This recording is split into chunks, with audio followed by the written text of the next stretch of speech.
আমন্ত্রণ দেশ বাংলায়, সঙ্গে আছি আমি লাবণ্যর রহমান। শুরুতেই সংবাদ শিরোনাম। পাট চাষে শীর্ষ অবস্থান ধরে রেখেছে ফরিদপুর জেলা। এবছর আবাদ ছাড়িয়েছে লক্ষ্যমাত্রা, বাম্পার ফলনের আশা কৃষি বিভাগের।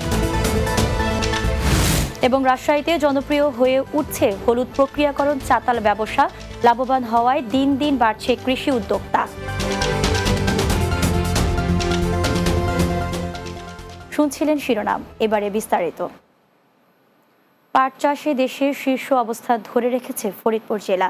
এবছর ফরিদপুরে পাটের আবাদ লক্ষ্যমাত্রা ছাড়িয়েছে। আবহাওয়া অনুকূলে থাকায় কৃষি সম্প্রসারণ অধিদপ্তর বাম্পার ফলনের আশা করছে। ফরিদপুরের সদরপুর সংবাদদাতা নুরুল ইসলামের পাঠানো প্রতিবেদন জানাচ্ছেন সুরাইয়া সীমা। ফরিদপুরে এবার পাটের ফলন সামগ্রিকভাবে ভালো। জেলার অধিকাংশ এলাকায় পাটের আবাদ নিয়ে এবার কৃষকদের মধ্যে বেশ আশার সঞ্চার হয়েছে। তবে কৃষকরা পাটের ন্যায্য দাম পাওয়া নিয়ে শঙ্কায় রয়েছে। বীজ, রাসায়নিক সার, কীটনাশক এবং শ্রমিকদের মজুরির মূল্য বৃদ্ধি বেড়েছে। সেই হিসেবে পাটের ন্যায্য বাজার দর নিশ্চিতের আশা চাষিদের। পাটের ফসলটা এবার খুব ভালোই হয়েছে, তবে কত কত জায়গা ডোব, সেই জায়গায় বৃষ্টিতে একটু ক্ষতি গেছে। তাছাড়া বৃষ্টিতে এবার পাট হেন্দে টান হেন্দে খুব ভালো বার হয়েছে। এবার কীটনাশকের দাম একটু বেশি, কৃষকের দাম বেশি, কিন্তু এদিকে দিয়ে আমরা আগাইতে পারতেছি না। পাটের দাম যদি আমাকে ন্যায্য মূল্য না দেয়, তাহলে আগামী বছরে আর পাট করা সম্ভব হবে না। জেলা কৃষি সম্প্রসারণ অধিদপ্তরের উপপরিচালক বলেন, এবছরও ফরিদপুরের লক্ষ্যমাত্রা ছাড়িয়েছে, ভালো ফলনেরও আশা করা হচ্ছে। এবছর পাট উৎপাদনের যে আবহাওয়া এবং মাঝে মাঝে যে বৃষ্টিপাত, একটা অনুকূল পরিবেশ থাকার জন্য আমরা আশা করছি যে আমাদের যে লক্ষ্যমাত্রা, এই লক্ষ্যমাত্রা অর্জন করতে সক্ষম হব। কৃষকরা মনে করেন, সরকারি পৃষ্ঠপোষকতা এবং ন্যায্য দাম নিশ্চিত করা গেলে পাট চাষের সম্ভাবনা আরও বাড়বে। Desk report, Bangla TV. রাজশাহীতে জনপ্রিয় হয়ে উঠেছে হলুদের প্রক্রিয়াকরণ চাতাল ব্যবসা। লাভবান হওয়ায় দিন দিন বাড়ছে এর সংখ্যা। বিভিন্ন কোম্পানি এসে কিনে নিয়ে যায় প্রক্রিয়াকরণ হলুদ।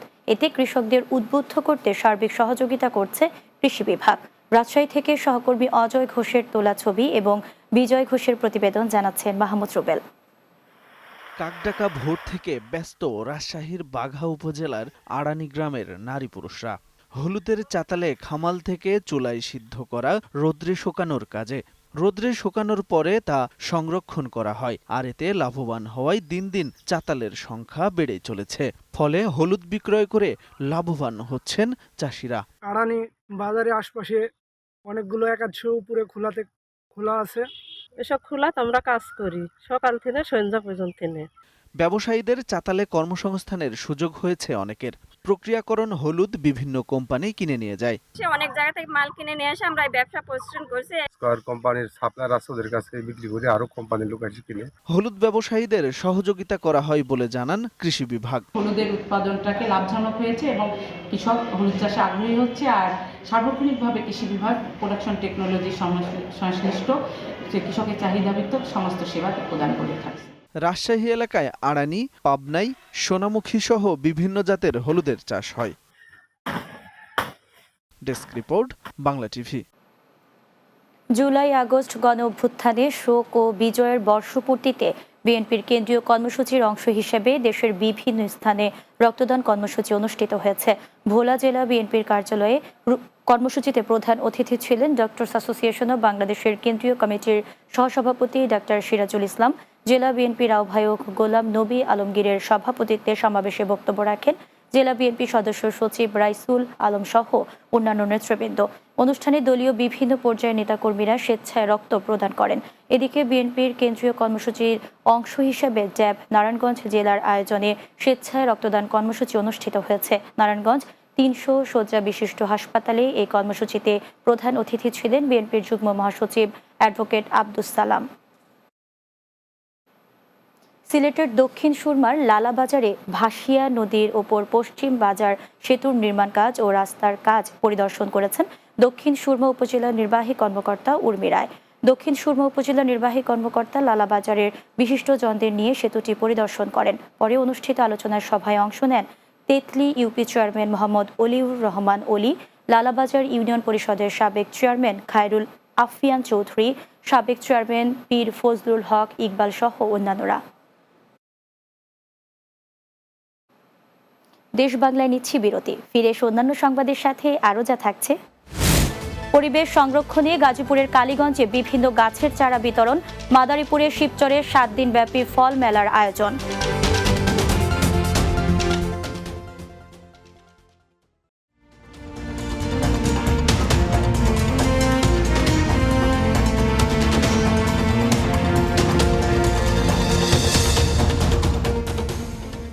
বিরতির পর দেশ বাংলায় স্বাগত আরও একবার। গাজীপুরের কালীগঞ্জ পৌরসভায় জুলাই সরণে পরিবেশ সংরক্ষণ ও নারীর ক্ষমতায়নে ব্যতিক্রম ধর্মী কর্মসূচি গ্রহণ করেছে। পৌর এলাকার সরকারি ও এমপিওভুক্ত 24টি শিক্ষা প্রতিষ্ঠানে ফলদ, বনজ ও ঔষধি মিলিয়ে 14টি করে চারা গাছ এবং প্রশিক্ষিত দরিদ্র নারীদের মাঝে বিনামূল্যে সেলাই মেশিন বিতরণ করা হয়। প্রতিটি শিক্ষা প্রতিষ্ঠানে চারা সরবরাহের পাশাপাশি সেগুলো রক্ষায় প্রয়োজনীয় বেষ্টনীর ব্যবস্থাও করে দিয়েছে পৌর কর্তৃপক্ষ। অনুষ্ঠানে প্রধান অতিথি ছিলেন কালীগঞ্জ উপজেলা নির্বাহী অফিসার ও পৌর প্রশাসক তনিমা আফরাদ। বেশি ফল খাই, আসুন ফলের গাছ লাগাই এ প্রতিপাদ্যে মাদারীপুরের শিবচরে 7 দিনব্যাপী জাতীয় ফল ও ফলদ বৃক্ষ মেলা উদ্বোধন করা হয়েছে। উপজেলা প্রশাসন ও কৃষি সম্প্রসারণ অধিদপ্তরের আয়োজনে উপজেলা পরিষদ চত্বরে সপ্তাহব্যাপী উপজেলা নির্বাহী কর্মকর্তা পারভিন খানম মেলার উদ্বোধন করেন। এ সময় স্টলগুলোতে আম, কাঁঠাল, আখ, জামরুল, পেঁপে, পেয়ারা সহ নানা জাতের ফল ও ফলের বীজ প্রদর্শন করা হয়। পরে উপজেলা পরিষদ হলরুমে অনুষ্ঠিত আলোচনা সভায় উপস্থিত ছিলেন শিবচর উপজেলা কৃষি কর্মকর্তা কৃষিবিদ মোহাম্মদ রফিকুল ইসলাম সহ অন্যান্যরা।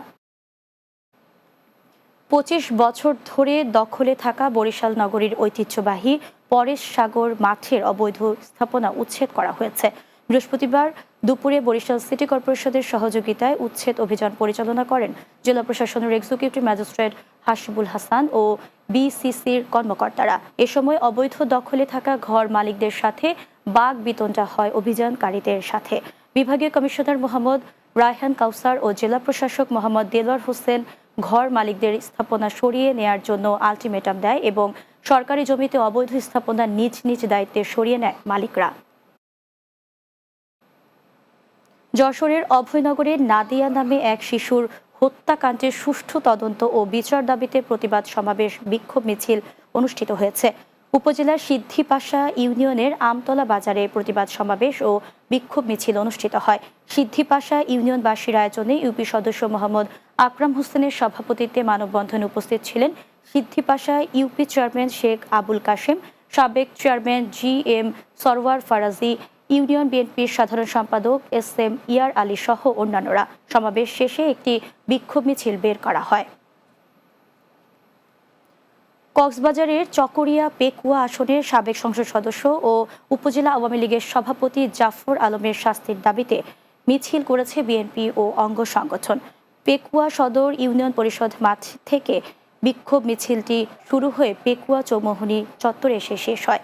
পরে পেকুয়া চৌমুহনী বিএনপি কার্যালয়ের সামনে সমাবেশে বক্তব্য রাখেন উপজেলা বিএনপি সভাপতি M বাহাদুর শাহ, সাধারণ সম্পাদক ইকবাল হোসেন, সাংগঠনিক সম্পাদক বেলাল হায়দার সহ আরও অনেকে। যশোরের বেনাপোল 4 নম্বর ইউনিয়ন বিএনপির কর্মী সমাবেশ অনুষ্ঠিত হয়েছে। বিএনপির 4 নম্বর বেনাপোল ইউনিয়ন শাখার উদ্যোগে বেনাপোল পৌর শহরে সমাবেশ অনুষ্ঠিত হয়। অনুষ্ঠানে সভাপতিত্ব করেন 4 নম্বর বেনাপোল ইউনিয়ন বিএনপির সভাপতি ASM মাহবুবুল আলম এবং সঞ্চালনায় ছিলেন সাধারণ সম্পাদক মোহাম্মদ আবুল কাশেম। সমাবেশে উপস্থিত ছিলেন শার্শা উপজেলা বিএনপির সভাপতি আবুল হাসান জহির, শার্শা উপজেলা বিএনপির সাধারণ সম্পাদক নুরুজ্জামান লিটন সহ অঙ্গ সংগঠনের নেতাকর্মীরা উপস্থিত ছিলেন। ব্রাহ্মণবাড়িয়ার বাঞ্ছারামপুরে শ্রদ্ধা ও দোয়া মাহফিলের মাধ্যমে পালিত হয়েছে বিএনপির প্রয়াত সংসদ সদস্য শাহজাহান হাওলাদার সুজনের মৃত্যুবার্ষিকী। বৃহস্পতিবার বিকেল উপজেলার রূপসদী সুজন স্মৃতি কলেজ মাঠে এই অনুষ্ঠানের আয়োজন করা হয়। এ সময় রূপসদী ইউনিয়ন পরিষদের সাবেক মেম্বার নুরুল ইসলামের সভাপতিত্বে প্রধান অতিথি ছিলেন বাঞ্ছারামপুর আসনের সাবেক সংসদ সদস্য MM খালেক। সভায় বক্তব্য রাখেন উপজেলা বিএনপির সাবেক সাধারণ সম্পাদক মম ইলিয়াস, উপজেলা বিএনপির সহসভাপতি VP নাজমুল সহ অন্যান্য নেতৃবৃন্দরা। সিলেটের গোয়াইনঘাট উপজেলার জাফলং রহমতপুরের সামাজিক সংগঠনের সহযোগিতায় ভারতীয় মদসহ 2 জনকে আটক করেছে পুলিশ। গোয়াইনঘাট উপজেলার জাফলং রহমতপুর সমাজ কল্যাণ যুব সংঘর সদস্য ও স্থানীয় যুবকদের নেতৃবৃন্দদের সঙ্গে নিয়ে রহমতপুর এলাকায় অভিযান চালায়। এ সময় ভারতীয় মদসহ 2 জনকে আটক করা হয়। বিষয়টি নিশ্চিত করেছেন গোয়াইনঘাট থানার অফিসার ইনচার্জ সরকার তোফায়েল আহমেদ। শেষ করব দেশ বাংলা। যাওয়ার আগে সংবাদ শিরোনামগুলো জানিয়ে দিচ্ছি আরও একবার। পাট চাষের শীর্ষ অবস্থান ধরে রেখেছে ফরিদপুর জেলা। এবছর আবাদ ছাড়িয়েছে লক্ষ্যমাত্রা, বাম্পার ফলনের আশা কৃষি বিভাগের। রাজশাহীতে জনপ্রিয় হয়ে উঠছে হলুদ প্রক্রিয়াকরণ চাতাল ব্যবসা, লাভবান হওয়ায় দিন দিন বাড়ছে কৃষি উদ্যোক্তা। এবং পরিবেশ সংরক্ষণে গাজীপুরের কালীগঞ্জে বিভিন্ন গাছের চারা বিতরণ, মাদারীপুরের শিবচরে 7 দিনব্যাপী ফল মেলার আয়োজন।